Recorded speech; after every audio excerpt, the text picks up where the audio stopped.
என் அன்பான குழந்தையே, உன் வாழ்க்கையில் நடக்கும் ஒவ்வொரு நிகழ்வுக்கும் ஒரு காரணம் இருக்கிறது. இன்று உனக்கு புரியாமல் இருக்கும் பல விஷயங்கள் நாளை உன் வாழ்வின் மிகப்பெரிய ஆசீர்வாதமாக மாறும். ஏன் இவ்வளவு கவலைப்படுகிறாய்? உன் மனம் சோர்ந்து போகும் நேரங்களிலும் உன் இதயம் உடைந்து போகும் தருணங்களிலும் நான் உன் அருகில்தான் நிற்கிறேன். காத்திருப்பது கடினம் என்பதை நான் அறிவேன். ஆனால் விதைக்கப்பட்ட விதை உடனே மரமாக மாறாது. அதுபோல உன் முயற்சிகளும் சரியான நேரத்தில் பலன் தரும். உன்னை குறைத்து மதிப்பிட்டவர்களை நினைத்து வருந்தாதே. உன் மதிப்பை உலகம் தீர்மானிப்பதில்லை. உன் உள்ளத்தின் தூய்மையும் உன் உழைப்பின் உண்மையும் தான் உன்னை உயர்த்தும்.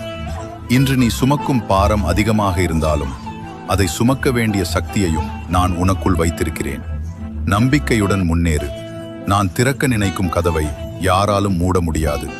நான் உனக்காக வைத்திருக்கும் நன்மையை யாராலும் தடுக்க முடியாது. தலையை நிமிர்த்து